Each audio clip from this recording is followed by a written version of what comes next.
बड़ी खबर के साथ जो कि पाकिस्तान के लाहौर से आ रही है, जहां पर धमाके की आवाजें सुनाई दी हैं। धमाके की आवाज के बाद यहां लगातार सायरन बज रहे हैं। जानकारी के मुताबिक बाल्टन एयरपोर्ट के पास एक के बाद एक धमाके हुए हैं। पुलिस सूत्रों के मुताबिक ड्रोन विस्फोट की खबर है, जिसमें काफी ज्यादा डैमेज भी बताया जा रहा है।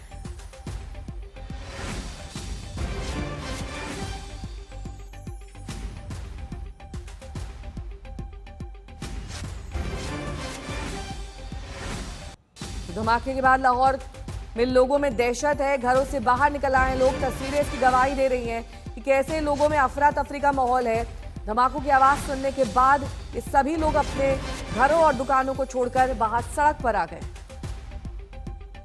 एक के बाद एक धमाकों की आवाज से लाहौर हिल गया है। एयरपोर्ट के पास का ये इलाका हम आपको दिखा रहे हैं। वाल्टन एयरपोर्ट लाहौर में स्थित है, जिसके नजदीक की ये तस्वीरें।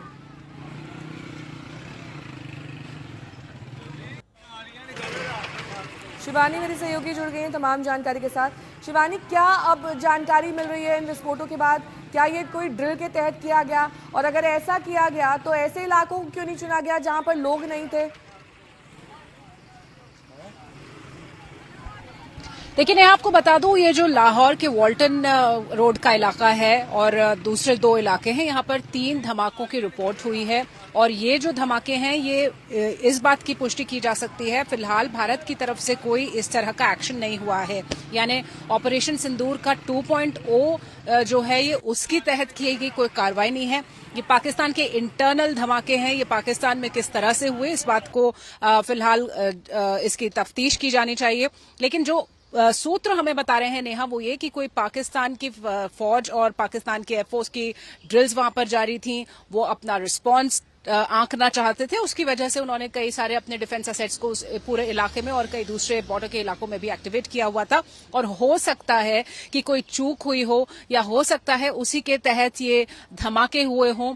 अब जिस तरह की तस्वीरें लग रही हैं नेहा, उससे बिल्कुल साफ ये हो रहा है कि ये कोई प्लान धमाके नहीं हो सकते, क्योंकि जिस तरह से लोगों में डर है, दहशत है, घबराहट है, और धमाकों की जो इंटेंसिटी है, उनसे ये बताया जा रहा है कि ये धमाके हुए हैं। और ऐसा लगता है कि ये एक्सीडेंटल धमाके हैं। फिलहाल भारत की तरफ से कोई भी पुष्ट कार्रवाई की कोई रिपोर्ट नहीं है। और भारत ने जो स्ट्राइक्स किए थे, उसके तुरंत कुछ ही मिनट्स के अंदर उन्होंने उसको ऑफिशियली कंफर्म किया था। यानी भारत अगर कुछ भी कार्रवाई करेगा तो ऑफिशियल कंफर्मेशन का इंतजार रहेगा और वो ऑफिशियली उसको कंफर्म किया जाएगा। लेकिन फिलहाल कल देर रात से जो अलग अलग जगहों पर धमाके, विस्फोट और पैनिक सिचुएशन पाकिस्तान में दिखाई दे रही है, उसका भारत की किसी सैन्य कार्रवाई से कोई कनेक्शन फिलहाल नजर नहीं आता है नेहा।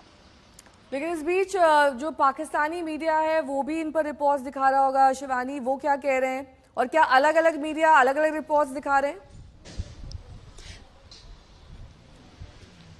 देखिए, पाकिस्तान के कुछ जो मीडिया हैंडल्स हैं, उनकी तरफ से कहा जा रहा है कुछ अलग अलग जगहों के जो लाहौर के इलाके के ब्लास्ट हैं, फिलहाल उसके बारे में कुछ भी पुष्टि नहीं की जा रही कि ये किस तरह से हुए धमाके। बस ये रिपोर्ट जरूर किया जा रहा है कि वहां पे धमाके हुए हैं, लोगों में डर है, दहशत है। लेकिन इससे पहले अगर मैं देर रात की बात करूं, लगभग 1 बजे और उसके बाद पूरी रात कई अलग अलग जगहों से जो रिपोर्ट्स आई थी, जहां पर पाकिस्तान के जो सीमावर्ती इलाके थे, सियालकोट का इलाका था, गुजरांवाला का इलाका था, वहां से जो रिपोर्ट कर रहा था पाकिस्तान का मीडिया कि कुछ ऐसा लगता है कि कोई ड्रोन एक्शन को न्यूट्रलाइज किया गया है, वो ये रिपोर्ट किया जा रहा था। जो फेक नैरेटिव क्रिएट करने की कोशिश वहां पर नेहा की जा रही थी कि भारत की तरफ से फिर से एक कार्रवाई की जा रही है पाकिस्तान के ऊपर और उसका रिटेलिएशन पाकिस्तान कर रहा है। लेकिन फिलहाल उसकी कोई भी कंफर्म्ड इनपुट नहीं मिल सका है। और जो ये तस्वीर है लाहौर से, जो धमाकों की खबरें आ रही हैं, जो विजुअल्स आ रहे हैं, ये बताया जा रहा है कि 3 अलग अलग इलाकों में लाहौर के ये विस्फोट हुए हैं। इसकी वजह से लोगों में डर, दहशत है, और ये किस वजह से हुए हैं फिलहाल इसकी इन्वेस्टिगेशन और कोई कंफर्मेशन नहीं है। लेकिन ये जरूर कहा जा रहा है कि पाकिस्तान की सेना, पाकिस्तान की एयरफोर्स के कुछ ड्रिल्स वहां पर प्लान्ड थे पूरे इस इलाके में, और हो सकता है कि ये उसी के तहत हुए कोई धमाके हैं। ठीक है, एक बार तस्वीर दिखा देते हैं अपने दर्शकों को। ये लाहौर की तस्वीरें हैं, जहां पर एक के बाद एक धमाकों से लाहौर शहर में इस वक्त दहशत है। लोग सड़क पर दिखाई दे रहे हैं क्योंकि धमाकों की आवाज़ काफ़ी ज़्यादा तेज़ थी। अब जानकारी ये मिल रही है कि हो सकता है किसी ड्रिल के तहत ये किया जा रहा हो।